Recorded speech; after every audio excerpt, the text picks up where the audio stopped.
This is the final chapter in our three-part series on antisemitism and Islamism in the United States.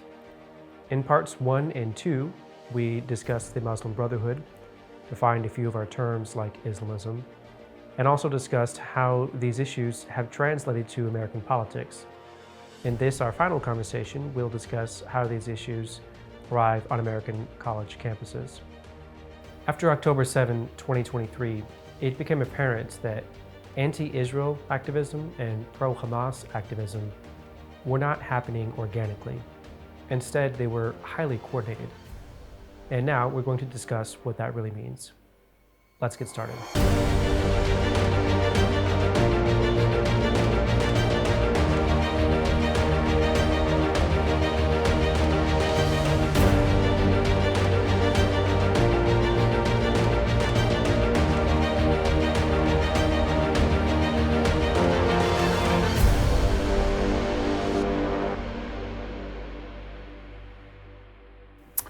SJP is Students for Justice in Palestine. It's a network that was founded late 90s, early 2000s by a young student by the name of Hatem Bazian, who today is identified as the founder of SJP and its parent organization, American Muslims for Palestine, or AMP.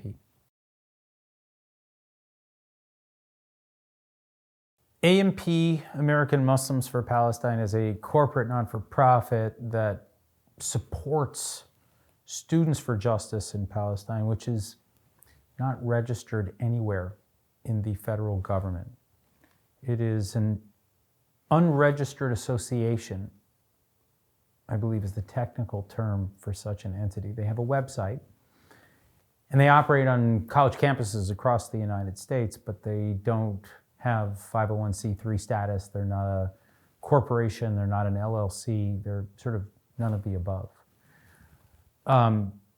AMP is supported by something called Americans for Justice in Palestine Educational Foundation. They are a 501c3, and they're, I think, operating in ways that I think are consistent with what one would want from a 501c3. But the rest of the network is somewhat opaque, and it's been very challenging, I think, for people to get their heads wrapped around this as they've struggled with the SJP phenomenon beginning on October 8th of 2023. FDD first started looking into Students for Justice in Palestine and American Muslims for Palestine in 2012. We started looking at it because we saw a lot of commonalities from one campus to the next. Similar placards, speakers, tactics, strategies. There was a sort of a mirror image that we could see from campus to campus. And that sparked a question of whether this was in fact some kind of project that was launched by Hamas or its fellow travelers. I couldn't establish that per se. What I could establish, though, was that AMP was the parent organization that helped to spawn and at one point fund Students for Justice in Palestine. That was troubling to me because 9 different people affiliated with American Muslims for Palestine had worked for charities that were shut down in the United States because they were funding or providing support to Hamas. And so one could very quickly get the sense that this was not some kind of an organic, spontaneous student movement, that in fact it was carefully curated by people that had a very troubling past. So in 2014, I testified before Congress twice about this network, thinking that perhaps it might spawn at least more scrutiny. That was not to be.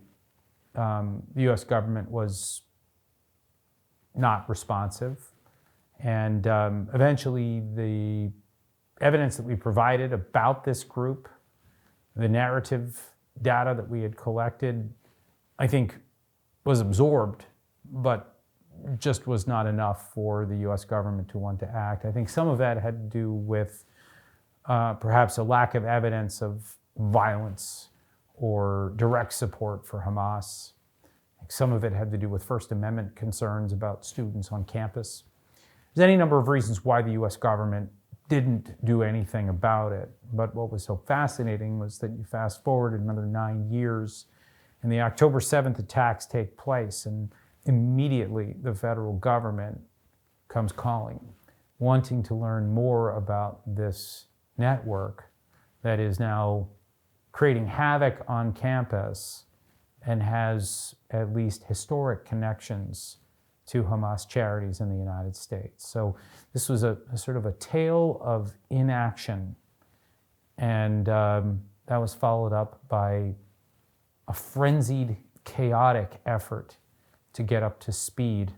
Today, I think many Americans know exactly what SJP is, and I think many Americans have a good understanding of what their ideological platform is. And I think that has put enormous pressure on this network over time. In the late 1990s and early 2000s, the boycott, divestment, and sanctions movement, the BDS movement, begins to openly agitate on campus and in the broader markets of the United States. And the idea was to try to cut Israel off financially, to put it into some sort of a economic Siberia, if you will. The idea behind this gains traction among university students primarily, and the vision for this was articulated by a guy named Omar Barghouti. Omar Barghouti wrote the book called Boycott, Divestment, and Sanctions, The Case for BDS Against Israel.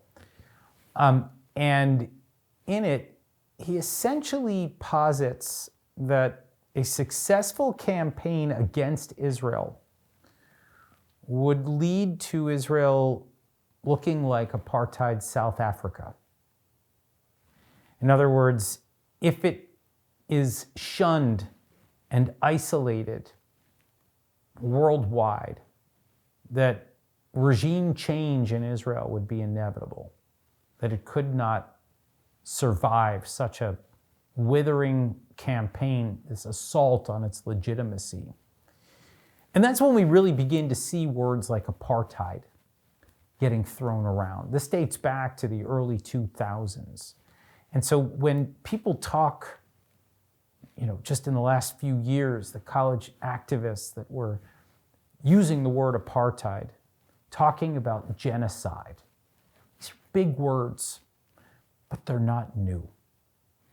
These are words that have been deliberately chosen by the BDS network and their founders and activists in an effort to delegitimize and isolate Israel.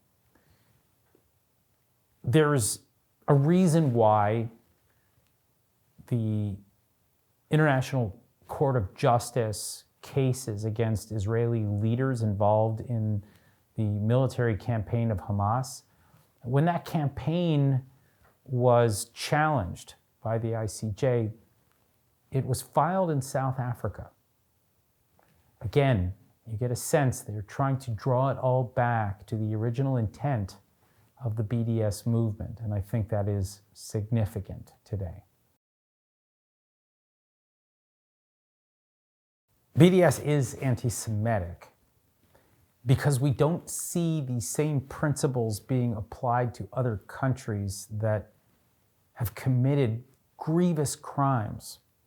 Think about China and the Uyghurs and their treatment of Muslims in Western China. Think about Russia and its brutal invasion of Ukraine.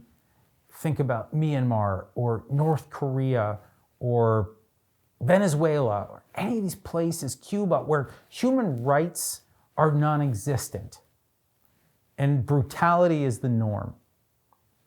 And yet, the boycott, divestment, and sanctions movement is squarely focused on only one country, and that one country happens to be the world's only Jewish state. It's for this reason that I believe that the BDS movement is anti-Semitic. I think it's hard to argue otherwise. If we began to see a widening of the lens of BDS, where they pointed out multiple problems and flashpoints around the world that were deserving of attention, and they put in Israel as one of them. Well, okay, one could make the argument that Israel should not evade scrutiny, that it's just like any other country in the world, and that if it is committing violations of human rights, that it should be held to account. But the outsized attention, the enormous amount of attention that has been placed on Israel for the crime of defending itself is just, you can't ignore it. Well, it starts actually with their toolkit that drops on the first day after the war begins. In other words, Israel's still reeling from the bloodshed. 1,200 plus people murdered, 250 plus people held captive, kidnapped by Hamas. And as the Israelis are preparing for their response,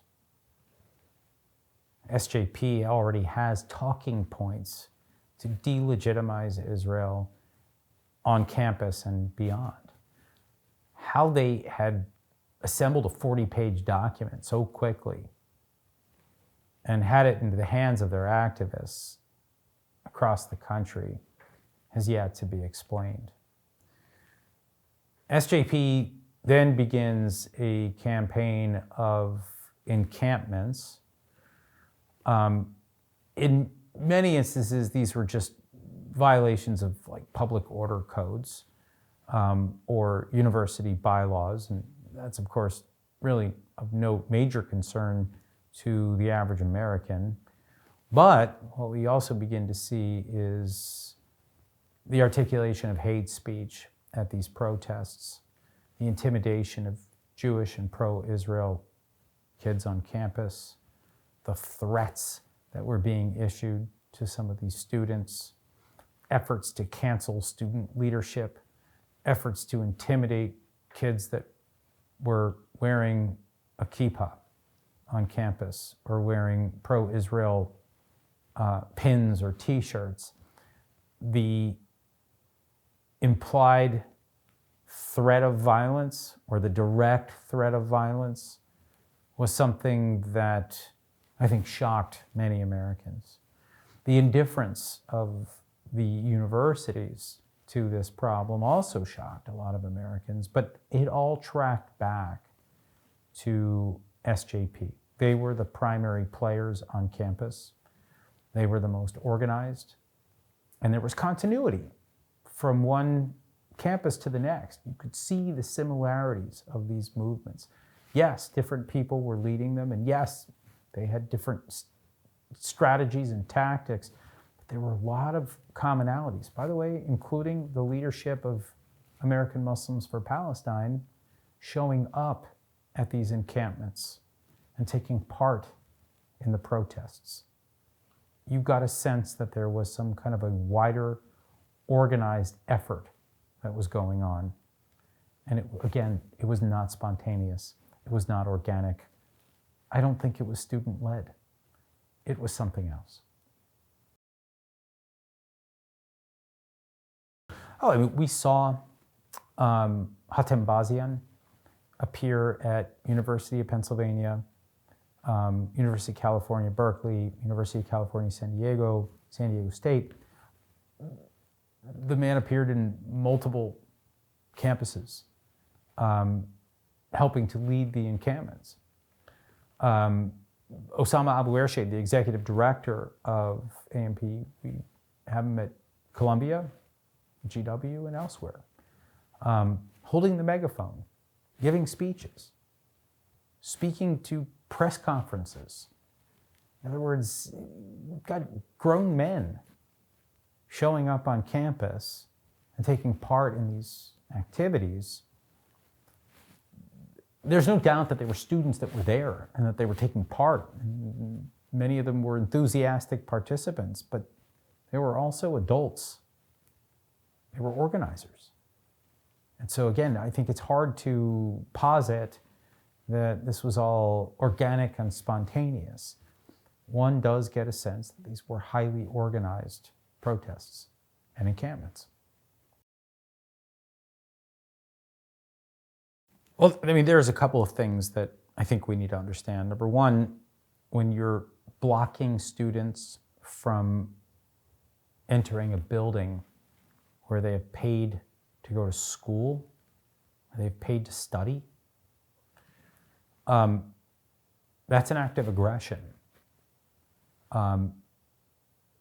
The physical threatening of Jewish and pro-Israel students crosses a line.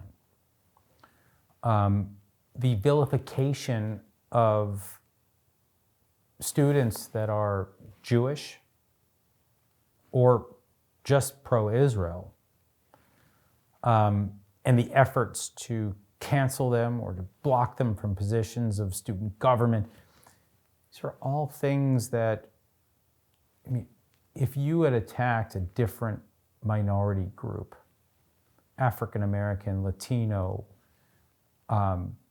gay, lesbian, bisexual, you couldn't get away with that on campus. The kind of discrimination that occurred was shocking and yet at the same time seemed somewhat acceptable on campus. The administrations shrugged, professors shrugged, students shrugged. They crossed a line, they were beyond the pale, and you're now seeing lawsuits and action that's being taken against these schools for their failures. Now, there are those who say that the students themselves are the ones that should pay a price.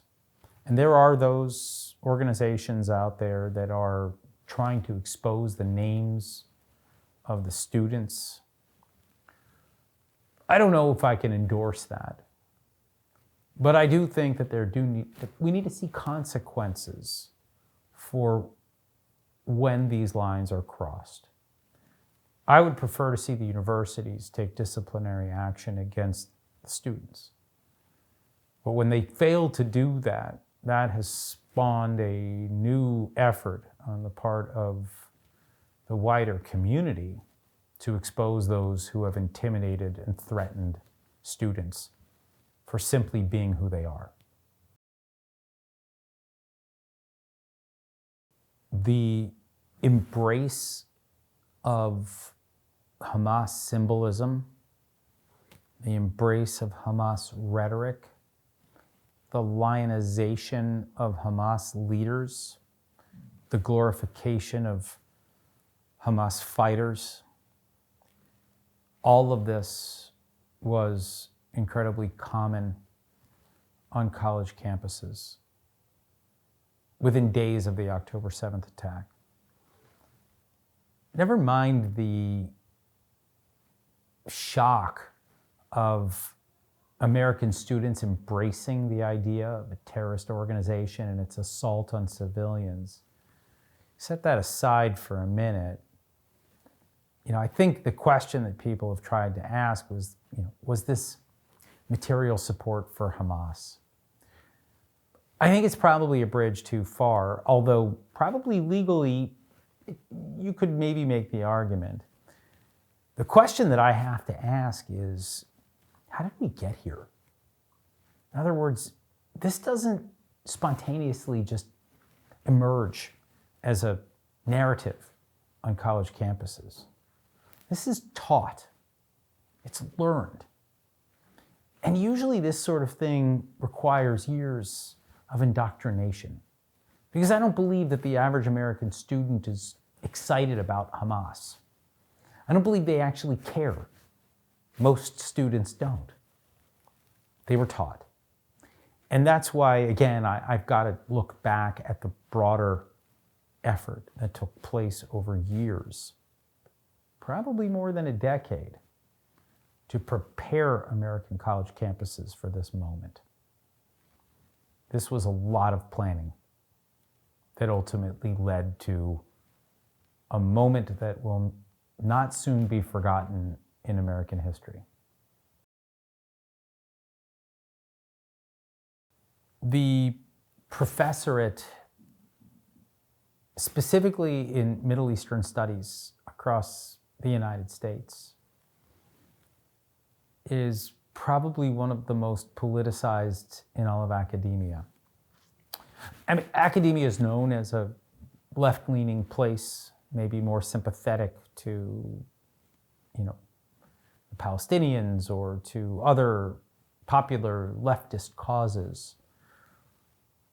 But the professorate of Middle Eastern Studies has been teaching radicalized garbage since the 1970s.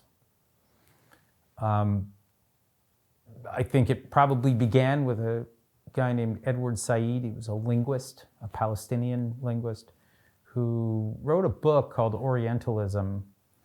Basically made the argument that if you are not Arab, if you're not from the Muslim world, then you're not equipped to understand the region, to be a historian of the region, or to be an interpreter of the region. And what started with that has evolved over time to, I think, naked propaganda on behalf of some of the worst regimes and terrorist groups in the Middle East. And now there is an effort underway, apparently related in some way to Students for Justice in Palestine. This new network is called Faculty for Justice in Palestine.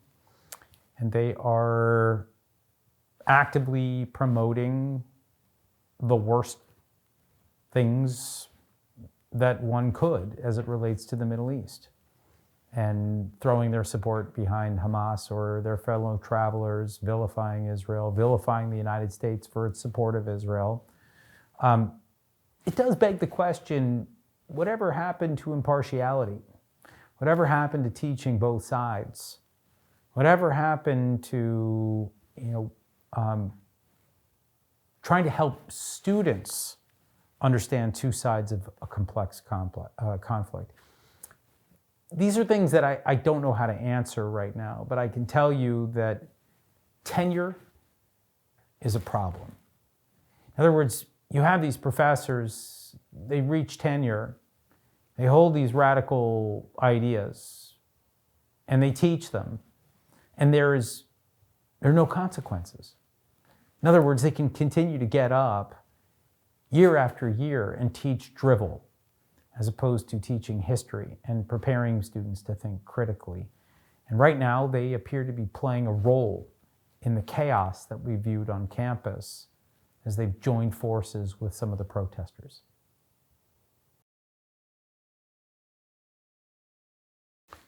So let me just say up front, I don't believe that the steps taken by the federal government were 100% a response to the radicalization of students or the anti-Semitism or the anti-Israel or even anti-American rhetoric that we saw on campus after October 7th. I think it's a convenient catalyst for the federal government. Many of the political appointees right now harbor a disdain for the left-leaning academic community. They harbor a disdain for the way in which they've taught American students, or the way they've indoctrinated generations of American youth. And they see it as part of a problem that needs to be solved.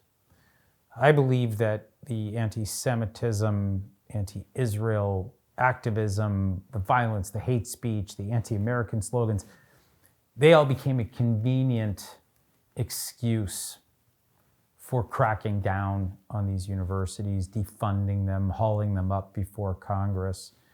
There was already a healthy distrust for many of these figures, and this was an historic opportunity for those that had an axe to grind. The question of deportation of students, it's a tricky one. For those that have actually engaged in violence and have violated American law, I think one can make the argument that the federal government is justified. For those that have just engaged in rhetoric, I think it's a much fuzzier, grayer area. I wouldn't want to be held accountable for everything that I did in college or everything that I said in college. I think there is a certain amount of useful idiot stuff happening here where students, they don't even understand who they're working with, let alone what they're talking about.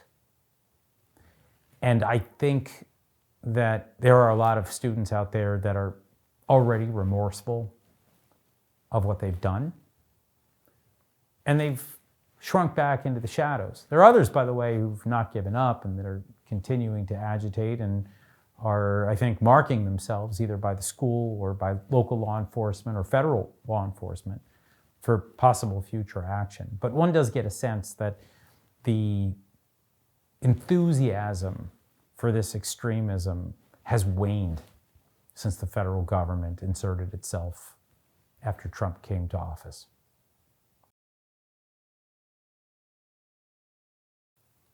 You know, I've thought about this question a lot. I think there's a few things to just note. Number one, if you're an American, forget your religion. You want this to be a place where you are free to embrace whatever ideology, whatever religion, whatever ideas that you hold, you should be free to do so. And the idea that Jewish students or pro-Israel students, evangelical pro-Israel students, are being threatened on campus for what they wear or what they think or how they talk is unacceptable. And that needs to be addressed directly. I think there's also just a question of what kind of country do we want in the future? When we think about how students are being indoctrinated at the university level, by the way, also at the K through 12 level, which is disturbing, this is a generational problem that must be addressed. We have outside actors, professional agitators that are trying to influence the way that future generations think and act. We need to address that head on. Foreign influence has no place in our education system, and we have already found way too much of it. Muslim Brotherhood supporters, Hamas supporters, foreign actors that seek the destruction of the United States are funding our education system. Chinese, the Qataris, the list goes on. So we have right now a challenge in front of us about what kind of country we want to live in, what kind of environment we want to have on campus. And maybe the last thing that I'll just say is this.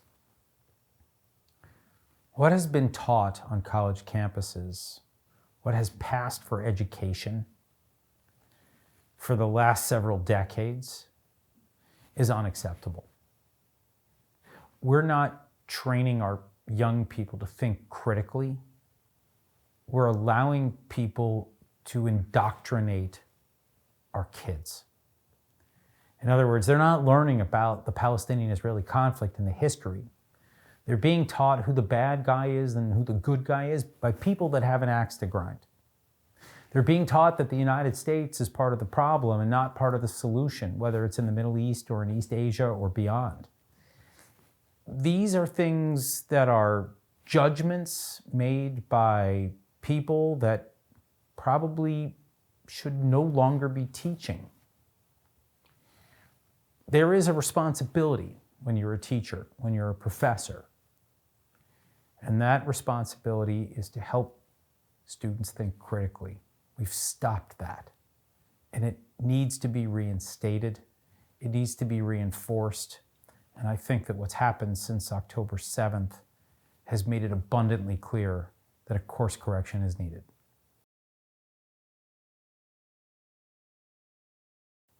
There's a number of things that students can do. I mean, number one, they have to make good choices about where they go. And they have to make good choices about what they study and who they study with.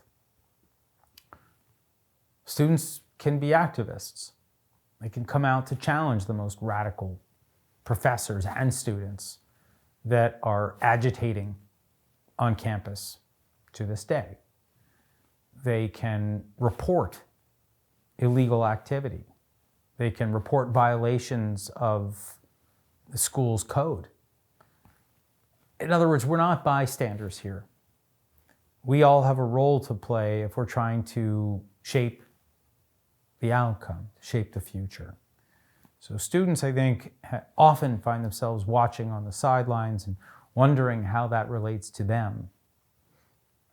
They have a lot more they can do if they wish.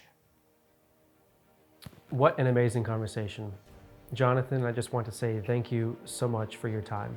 I truly believe that this is a tremendous resource for anyone who wants to understand Islamism and antisemitism and how they interact in the United States.